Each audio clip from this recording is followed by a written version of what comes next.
ассалому алайкум дӯстон, хуш омадем ба шабакаи мо. Дар навори имрӯза барои шумо тозатарин ва муҳимтарин хабарҳоро аз ҷаҳони ММО омода кардем ва боварӣ дорем ки навор ба шумо писанд меояд. Барои ҳамин наворро то охир тамошо кунед ва лайку комментариҳои худро дареғ надоред. Мо боша оғоз мекунем. дӯстон, акнун шумо метавонед аз ширкати шифофармо ҳама намуд доруҳои гиёҳиро бо нархи арзон ва сифати олӣ дастрас кунед. доруҳо барои хароб ва фарбешавӣ, дарди дил, дарди меъда, пастаҳо барои хунукзадагӣ, барои қавӣ кардани мардонагӣ, барои шахсоне ки фарзанд ёфта наметавонанд, равғани усма, хилба, равғани сиёҳдона барои ҳамаи дардҳо, шампунҳои гиёҳӣ. худи ҳозир ба номерҳои дар рӯи экран буда занг зада доруҳои даркории худро бо нархи арзон дастрас кунед ва ҳатман аз номи канали Паҳлавон гап занед. ҳамин гуна шумо ҳам доруҳои даркории худро дастрас мекунед ва ҳам канали моро дастгирӣ мекунед. чемпиони пешинаи вазни сабук UFC Чарлз ду Бронкс Оливейра ба мухлисон ваъда дод ки дар муҳориба зидди Бенил Дариюш баромади дурахшон нишон медиҳад. дар ин муҳориба ма ба шикор мебарам, ҳама вақт ба пеш мерам. барои ма фарқ надорад ки ин ғалаба бо тариқи нокаут, усул ё ин ки бо қарори доварон мешавад. ма танҳо ба шикори Дариюш мебарам. ваъда дода наметавонам ки эҳтиётона меҷангам ё ин ки лаҳзаҳои хубро интизор мешавам.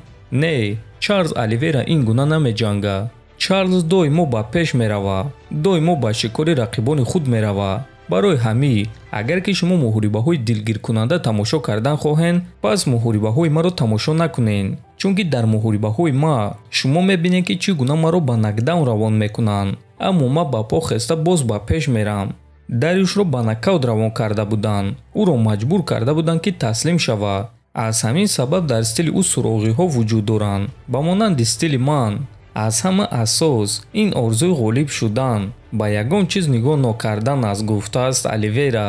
хотиррасон мекунем ки муҳорибаи Чарлз Оливейра ва Бенил Дариюш рӯзи 7 май дар турнири UFC 288 баргузор мегардад.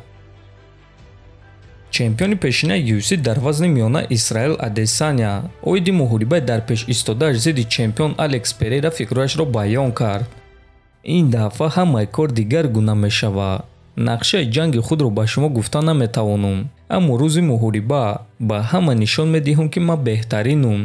ин дафъа кам гап мезанам ва кори зиёд мекунам. ин муҳориба яке аз бузургтарин муҳорибаҳо дар таърихи муҳорибаҳои омехта мешавад. ман Перейраро тарсонданӣ нестам. ӯро тарсондан номумкин аст ва ӯ маро тарсонда наметавонад. дар ин муҳориба ман ягон чиз аз даст намедиҳам.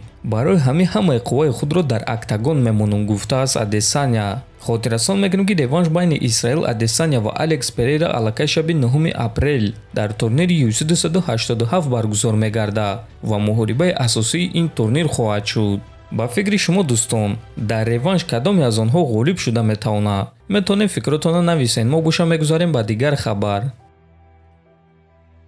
шаби гузашта яке аз сомонаҳои машҳури варзишии хориҷи UFC Ростер Вач хабар дод ки ҷангвари бразилӣ Рафаэл Алвес дигар ҷангвари UFC нест.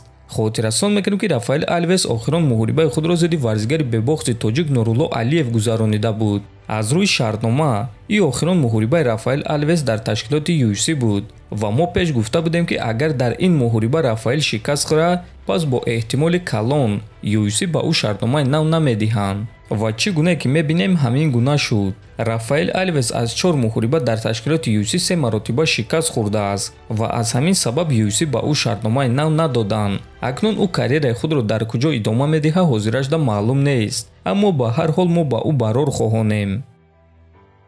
тобови ҷангори вазни нимёна UFC Колби Ковингтон ба чемпиони вазни худ Леон Эдвардс муроҷиат карда чунин суханҳо гуфт.